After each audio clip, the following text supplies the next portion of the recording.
Today I want to take a minute and reflect on a personal conflict which I have experienced and look at it in light of the Peacemaker's principles we've discussed in this class. So for those of you who do not know me, my name is Ruth, and I recently got married. And by recently, I mean very recently. I got married to my husband, Michael, on January 26th of this year. So far, everything's been great. A lot of people assume maybe that there will be a lot of conflicts at the beginning of marriage, but thankfully, we have yet to reach that point. So, when thinking about a personal conflict for this project, I took a step back for a moment. Now, for a lot of you who may have experienced this yourself, or may have experienced it through a friend, you know that there are lots of decisions that need to be made in order to plan a wedding. And when dealing with a lot of decisions in a timely manner, sometimes conflicts arise. While overall, I am very glad to say that my wedding planning process was probably about as smooth as it could have been, there was one area of conflict that occurred. Now, this was completely an unintentional conflict, but it was something we had to deal with. So, my wonderfully amazing, loving mother hand addressed all of our wedding invitations. So, when she opened up the invitation list document on her computer, she thought that she was seeing the entire list. She hand wrote all the invitations on that list and mailed them out. Well, a few weeks after that, through talking with a friend who was on that invitation list, we realized that they and their family had not received their invitation. Well, we went back and made sure they were on the list, and I checked with my mom to see if she recognized that name, but she said she did not.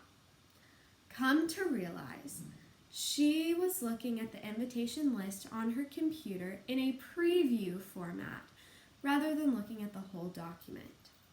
Unfortunately, this meant that we had left a couple people off of our invitation list unintentionally.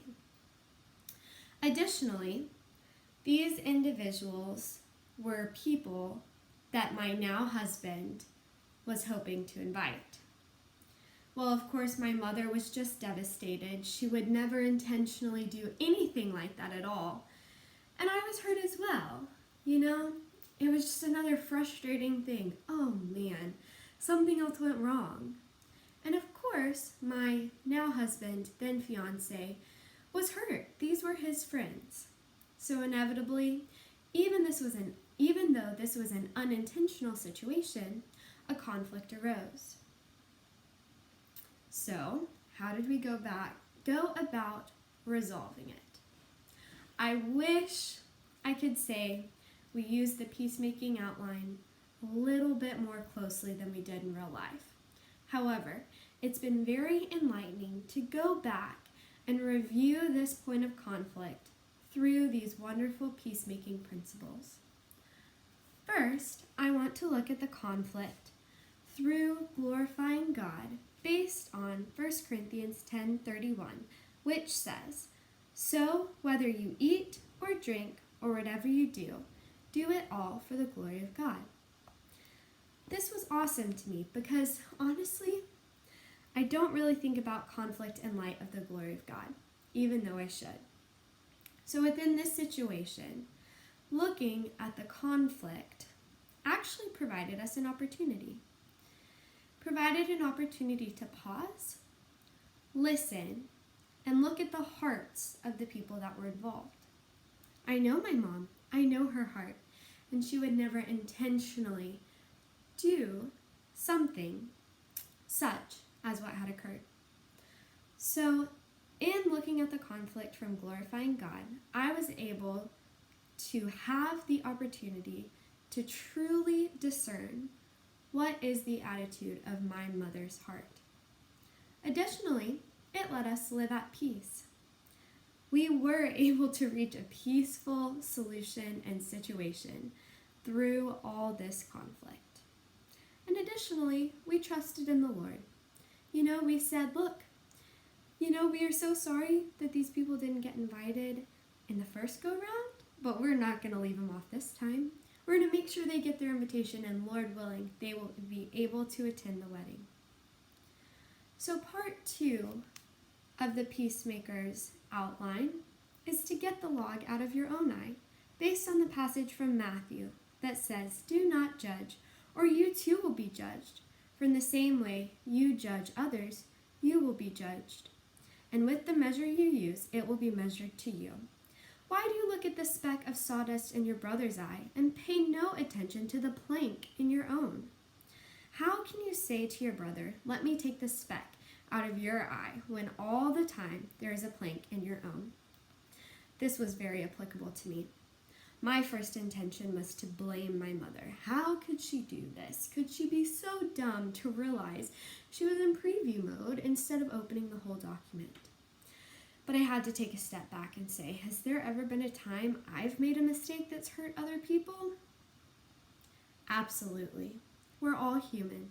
That's what God's grace is for. So I had to make sure that the log was out of my own eye and provide grace to my mother.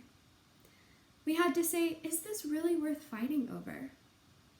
The answer was, no, not really. We got it resolved in a way that it needed to be and got the invitations to the people who needed them. I had to look at my heart and say, am I just being hurt just to be hurt?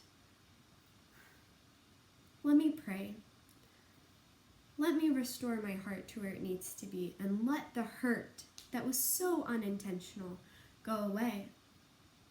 And we had to confess this to each other to bring the freedom and reconciliation that we needed.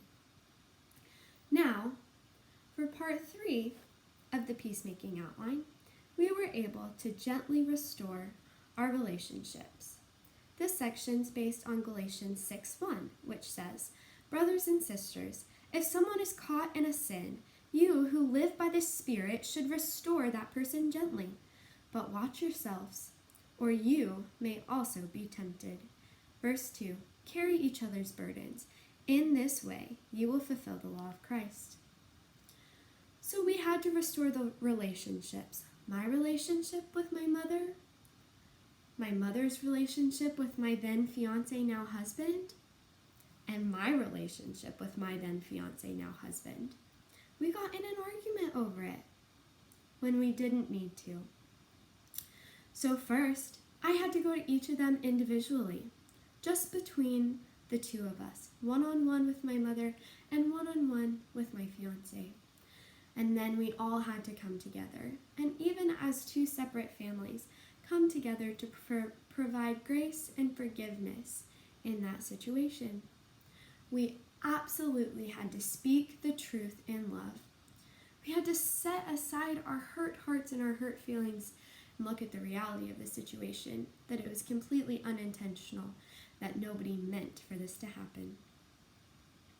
And finally, we had to go and be reconciled, part 4 of being a peacemaker, based on Matthew 5:24, which says, "Leave your gift there in front of the altar. First go and be reconciled to them. Then come and offer your gift." We forgave each other as God forgave us. God gave us the ultimate level of forgiveness through Jesus on the cross. And so in my circumstances, which were so small, it was only right that I gave abundant grace, just like I have received myself. And that's how I would outline this conflict in light of the peacemaking principles that we have discussed for this class. Thank you.